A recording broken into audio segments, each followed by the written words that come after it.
राधे राधे दोस्तों, कैसे हो आप लोग। आशा करती हूँ अच्छे होंगे। तो दोस्तों, आज मैं आपको वट सावित्री व्रत की विधि और उसमें हमें क्या सामान रखना चाहिए और क्या खाना चाहिए, ये सब मैं आपको बताऊंगी। क्योंकि वट सावित्री व्रत आने वाला है। सोमवार 30 मई को वट सावित्री व्रत है। तो उसमें महिलाएं जो पूजन करती हैं, क्या सामान रखती हैं, वो सब चीज़ें मैं आपको बताने जा रही हूँ। तो दोस्तों, वट सावित्री व्रत में हमें क्या खाना चाहिए, पहला हमारा टॉपिक है कि वट सावित्री व्रत में हमें क्या खाना चाहिए। वैसे तो वट सावित्री व्रत में पूरे दिन व्रत नहीं रखा जाता है, लेकिन कुछ महिलाएं ऐसी भी होती हैं जो कि पूरे दिन व्रत रखती हैं। तो वट सावित्री व्रत में जो पूजा में चढ़ाया जाता है वो ये चीज़ें होती हैं और उन्हें ही हम खाते हैं। कि जो चढ़ाने वाली चीज़ें होती हैं वो हैं आम, चना, पूरी, खरबूजा, पुआ, गुलगुला भी बोलते हैं जिन्हें। इन सभी चीज़ों को हम वट वृक्ष में पूजा में के काम में लेते हैं। और जब व्रत पूर्ण हो जाता है तब इन्हीं चीज़ों को हम व्रत में खाया जाता है, इन्हीं चीज़ों को खाया जाता है। तो इसके बाद दोस्तों, हम आपको बताने जा रहे हैं कि वट सावित्री की व्रत की विधि।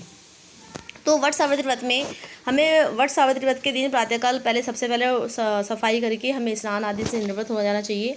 उसके बाद हमें पवित्र जल से पूरे घर में छिड़काव करके शुद्ध कर लेना चाहिए। अपने घर को गंगा जल से छिड़क लीजिए आप, या फिर गौमूत्र हो तो गौमूत्र से छिड़क लीजिए। उसके बाद अब हमें एक बांस की टोकरी लेनी है जिसमें उसमें 7 तरह का अनाज भर के और उसमें ब्रह्मा जी की मूर्ति को स्थापित करना है। उसके बाद हमें एक और बांस की टोकरी लेनी है, उसमें हमें सावित्री और सत्यवान की मूर्ति की स्थापना करनी है। अब इन टोकरियों को वट वृक्ष के नीचे में ले जाकर रख दीजिए। वट वृक्ष भी बोलते हैं और बरगद का वृक्ष भी बोलते हैं वट को। अब आपको सत्यवान और सावित्री की पूजा करते हुए वृक्ष की जड़ में जल देना है। उसके बाद आपको पूजा में जो कच्चा दूध, रोली, मोली, जो हम पूजा का सामान है ये हम रखते हैं।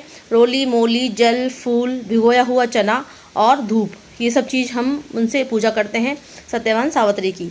इसके बाद वट वृक्ष को जल से सींचकर उसके तने में चारों तरफ कच्चा धागा लपेटकर हमें 3 बार परिक्रमा करनी होती है। और बड़े के पत्ते जो होते हैं उनका गहना बनाकर उन्हें हमें पहनना चाहिए।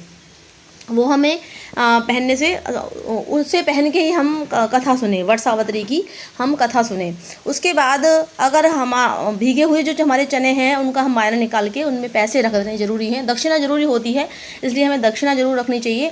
और उसे हम हमारी सास को पैर छूकर दे सकते हैं। अगर हमारी सास हमारे आस पास नहीं है, दूर रहती है, हम दूर रहते हैं उनसे, तो आप किसी भी सुहागन स्त्री को आप उस मायने को निकाल के दे दीजिए। या फिर आप रखना चाहते हैं, बाद में पहुंच जाएगा तो आप बाद में भी उसे रख दीजिए और बाद में पहुंचा दीजिए। अगर वो भी आपको साथ सुविधा नहीं बन सकती है तो आप जो चने हैं भीगे हुए उन्हें आप गाय को खिला दीजिए और दक्षिणा रख दीजिए, वो अपनी सास को पहुंचा दीजिएगा जब भी आप मिलें उनसे तभी। उसके बाद पूजा समाप्त होने के बाद हमें ब्राह्मण को वस्त्र और फल तथा वो बांस की टोकरी जिसमें हमने सामान रखा, ब्रह्मा जी की मूर्ति और सत्यवान सावित्री की जो स्थापना करी है हमने, वो हम ब्राह्मण को दे देंगे। और उसी वट सावित्री व्रत में हमें सत्यवान सावित्री की कथा का श्रवण भी करना है और दूसरों को भी सुनाना है। तो दोस्तों, ये हमारी विधि थी कि हमें किस तरीके से सावित्री पूजा करनी है। और ये सावित्री व्रत की संपूर्ण ही विधि है। इस प्रकार व्रत करने से पुण्य फल की प्राप्ति होती है।